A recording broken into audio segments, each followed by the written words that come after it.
Hi everyone, this is Randy Young and welcome into another edition of our Winter Sports Coaches Corner program. Tonight we're going to be talking about bowling and also give you a quick preview of some upcoming events that we'll be doing right here on WCHC and also on our Facebook page. So stay with us.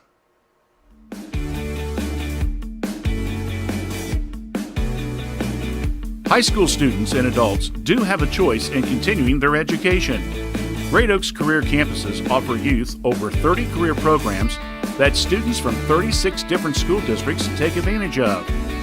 Plus, Great Oaks offers a dozen full-time programs as well as part-time certification program and short-term classes for enjoyment and lifelong learning. For details on locations or to make an appointment to talk with representatives, contact Laurel Oaks location in Wilmington at 800-752-5480 or visit their website at greatoaks.com. Coach's Corner is brought to you in part by Courthouse Manor and St. Catharines Manor.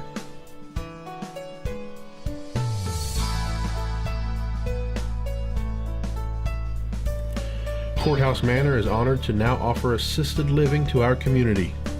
Their brand new facility offers one-bedroom apartments for individuals who value independence, yet recognize the need for daily assistance. Services include daily meals, laundry service, housekeeping, opportunities for lifestyle enrichment activities, and more, all at a flat rate. Stop by Courthouse Manor Assisted Living today for a tour at 555 North Glen Avenue in Washington Courthouse. Courthouse Manor and St. Catharines Manor of Washington Courthouse, a tradition of caring. Welcome back to our Winter Sports Coaches Corner program. With us now is Anthony Moore, who is one of the bowling coaches for the Washington Courthouse bowling team. Anthony, first of all, you bowl what? The girls? You're the coach of the girls. I'm the coach of the girls. And I know that you have a young squad, and we'll talk a little bit more about them in just a few minutes, but with this being your first year, what expectations did you have going in, and how's your season gone so far? My expectations going into this season was to start out to pretty much see where the girls are at, where they're at, and then take where they're at and then improve their bowling skills and their execution of the game. Basically teaching them what they need to know to be able to be successful, and then once they understand what they need to do, then taking that and practicing and trying to execute how to do it. When it comes to bowling, it's one of those things where you can have the idea of how to do it, but actually going out there and actually hitting your mark and getting the strikes and picking up your spares is a whole lot more complicated than what it might seem for some of those out there. A lot of times then you're saying it's just like a lot of other sports, you got to practice, practice, practice. You got to practice as much as possible and get better each time. Before we talk about the individual girls, right off the top of your head, has some of these girls maybe played in some of your guys' youth leagues that you've had over the years? Yes, actually, my top two bowlers have participated in the youth leagues, and that really shows their averages right now are substantially higher than the rest of the teams right now. What probably has been the biggest thing that you've had to work on a little bit? I mean, you know, like you say, you stand up there and you think, well, just throw a bowling ball and that's it. But there's so many different variables that maybe people don't totally understand.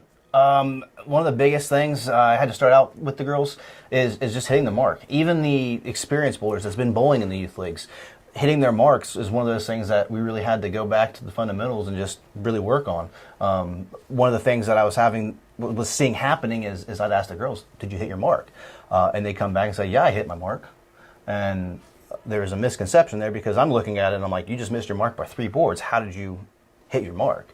And they found out that if any part of that ball hits the mark, doesn't necessarily mean that they hit their mark. So we had to go and do some drills to learn that hitting the mark means hitting the middle of your ball on the board that you're trying to hit. Okay, explain that a little bit more further. I think I know what you're talking about. So what that means is there's arrows out there on the lane. Right, okay. And usually we're looking at an arrow or we're looking at a board in between the arrows somewhere. Oh, okay. And if their ball rolled over top of that mark, it wasn't the middle of the ball, but maybe the edge of the ball, they just barely grazed that mark they were trying to hit. They were thinking, oh, I hit my mark. Right. Which, in reality, that's not actually hitting your mark in bowling. Hitting your mark in bowling is getting the middle of that ball to hit that specific spot on the lane. Wow. I didn't know that was that specific. I didn't realize that, and it's one of those things where I've been bowling long enough that I don't even think about things like that. So it was one of those things where I actually had to take a step back, figure out what their conception was of it, and then go over what it should be. Right. And it took a little bit to do that, but I think that's getting better. They're still not 100% every time, oh, I hit my mark, or they may not even know if they hit their mark or not every time. When people watch bowling, and of course we did the first matchup between you guys, and we'll do the rematch later on this month. So if you're looking at the lane, there's a lot of times you'll see the ball making all kinds of curve moves, or you'll see them throw it and it's way over here to the right, and the next thing you know, it's going down there to the left side. So that's what you're kind of talking about. They have to kind of plant it in their mind a little bit, like the break, like if you're playing golf, you're putting the ball or something, you have to know where the break's at. Yeah, so basically when it comes to bowling, they're hitting that mark, and then if they hit their mark, they can make an adjustment to try to hit the pocket better. Okay. So they can move their feet to the left or they can move their feet to the right to get them a better angle at the pocket to try to get more strikes and carry the pins better. Well, obviously, as the season progresses, this is things that you work on during the matches and so forth. Let's talk about some of the young ladies that you do have on the team. As you mentioned, a couple of them were part of the youth league, but let's kind of mention who's on your varsity squad. On my varsity squad this year, I've got Lindsey Buckner, Maitland Cave, Hannah Yoho, Jessica Young, and Brooklyn Foose. And then right behind them, I use as subs is Allie Reeves and Eva Smalley. My top two bowlers, Lindsey Buckner and Maitland Cave, their averages are about 20 pins higher at least than some of the other girls. But as far as Jessica, Brooklyn, and Allie, they are very, very close.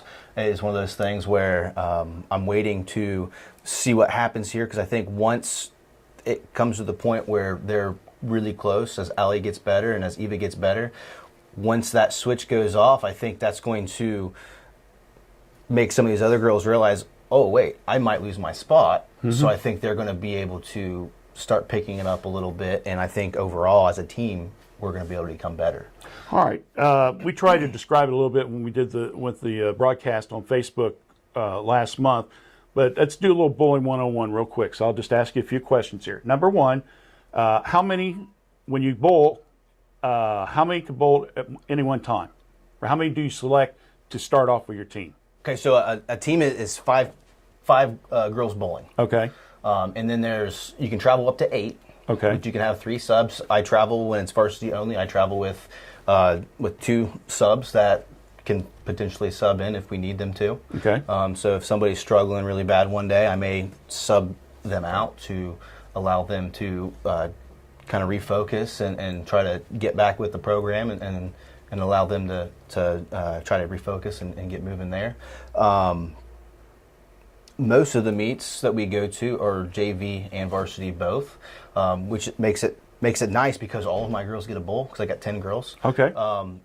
The only downfall is if one of my girls is struggling, there's not much I can do. It's one of those things where you gotta figure it out and try to figure it out by the end of the game and then do better the next game. So that mental rest isn't able to happen as well. All right, so you got 5-on-5 you're allowed to substitute during a round if needed. So what? Each of them bowls how many frames? Each person bowls 2 full games, and then they do Baker games, which each person in the lineup will bowl 2 frames of that game. So it'll be one person, the next person, go down your lineup, and then the first person starts over again in the 6th frame, and then the team finishes it out. All right, so there's 10 frames in both the individual game and the Baker. Yes. Okay, so then what? You add all those scores together, and You got all the scores up. It's 2 regular games where they're bowling individual games, and then depending on where we're at, whoever the home team is decides how many Baker games there is for sure. There's been matches we've had 2 Baker games. There's been matches that we've had 3 Baker games. Okay. So you add that total score up, and whatever team has the most pins at the end are the ones that win. Well, obviously, we're taping this now in early January. By the time this airs, one of the big Baker Bashes around this area is the one in Chillicothe, the First Capital, which will be held on the first Saturday of January. So when this airs now, that's already been taken care of. So let's pick it up from that point on. What are some of your big matches that you have coming up that maybe the folks, if they have a chance, they can come out and watch? Okay, some of the matches that we have coming up here. We have the Leela Baker Bash Saturday the 12th. It's a Saturday morning. It'll start, and we'll have a full house there. It'll be neat to come out and see. If you've never seen a Baker game, they are very, very entertaining. You wouldn't think high school bowling would be that entertaining, but it's I'll tell you one thing, just broadcasting, they're loud. It's super loud. It's one of those things where it's bowling. Okay, you go in there and it is a completely different. It's like atmosphere. you're like at a ball game. I mean, the team's just screaming and hollering and carrying on. It's like, you got to be kidding me. How are you supposed to concentrate on all this? Oh yeah, it's a really neat thing. The first time I ever saw it was something. Yeah. And then we actually have a home match against Hillsborough. It's going to be a grudge match. They actually beat us the first matchup we had with them at their place. Mm-hmm. And then we have another grudge match against Miami Trace, the 24th.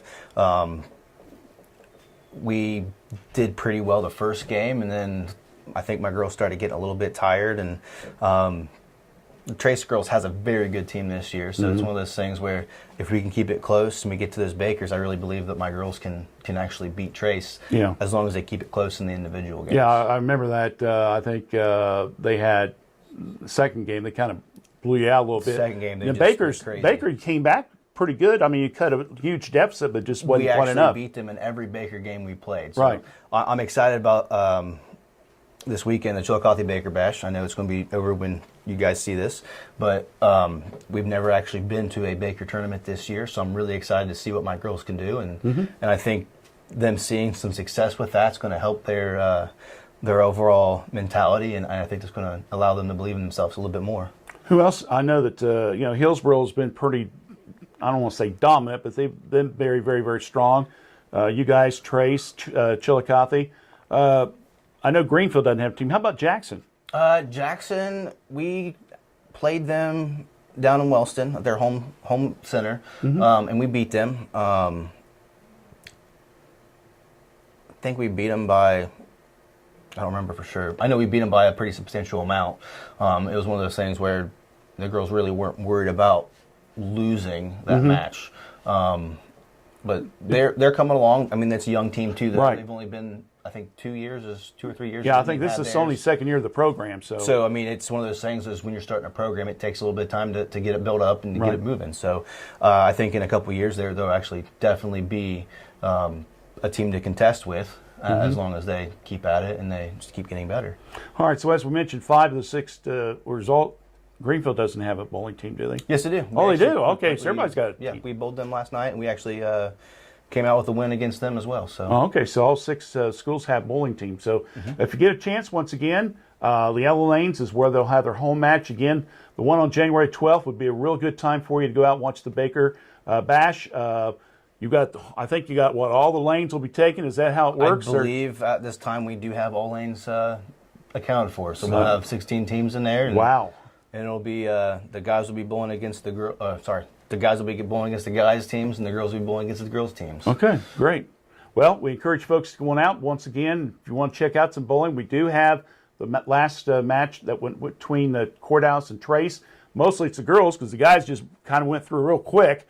The girls, it was pretty good, some of them. So we want to encourage you, if you want to kind of have an idea what it's like, go to our Facebook page, WCHC TV, and join that on Facebook, and you have a chance. And again, we'll be doing the rematch. This time we'll focus on the boys, and if they get done early and the girls move over a couple lanes, we'll pick up the rest of the girls. That's how we're going to kind of work it out, and that'll be coming up on January 24th. Anthony, appreciate you coming out, talking a little bit about the Courthouse girls. Wish you the best of luck as the season progresses, and we'll see you a couple of weeks, hopefully, when we broadcast again out at Leela Lanes. Sounds good. Thank you very much for having me. All right, that's the Winter Sports Coaches Corner program. We'll be back with more right after this. Great Oaks Career Campuses is the first choice in providing innovative career training to empower individuals and communities. With 4 campuses, Great Oaks offers high school students and adults specialized career and technical education. Check out their webpage at greatoaks.com for details and information. And in this area, don't forget to stop by their Wilmington Laurel Oaks campus or call 800-752-5480. When Summers Funeral Home opened to serve this area in 1991, one of their top promises was to each family that they served to provide thoughtful, caring, and respectful service to those in pain from the loss of a loved one. Terry Summers and his family and staff continue to promise to continue to put your family needs first, with the utmost professional care that they can provide. In your time of need, remember the Summers Funeral Home, 223 West Market Street in Washington Courthouse, or call 740-335-6078. Before we wrap the program up tonight, I want to really quickly remind you that we still have a lot of sports events that WCHC TV and also our Facebook Live will be doing over the next couple weeks. Next Tuesday, January the 15th, we'll have another boys basketball broadcast. The Unionis Shermans will be traveling out to Miami Trace to the Panther Pit to take on the Panthers. And then 2 nights later, we go right back to the Panther Pit for the only broadcast this year, but still something new. Wrestling. We'll have the Battle of Fayette County between Washington Courthouse and Miami Trace going up against each other. Then the following week, we'll be busy 2 nights that week. We'll have girls basketball. Miami Trace will play the Wilmington Hurricanes, and we'll have that on from the Panther Pit, which is almost going to be like a second home to us over the next couple weeks on our broadcast. And then on the 24th, we'll do the second round of the bowling matchup between Miami Trace and Washington Courthouse, and we'll probably concentrate more on the boys this time around to show some of their matches, and if time allows, some of the girls. And the final broadcast in the month of January that we'll be doing will include girls basketball. It should be a good one. These 2 teams are battling it out for first place in the Frontier Athletic Conference. It'll be Greenfield McLean, against Washington Courthouse. So a lot of basketball, wrestling coming up, and other sports as well. So keep it here to WCHC TV. On the weekends, we'll replay our broadcasts that we have on Facebook Live. Check our Facebook Live page out as well. Join us again next week for another edition of the Winter Sports Coaches Corner program. I'm Randy Young. Have a good week, everyone.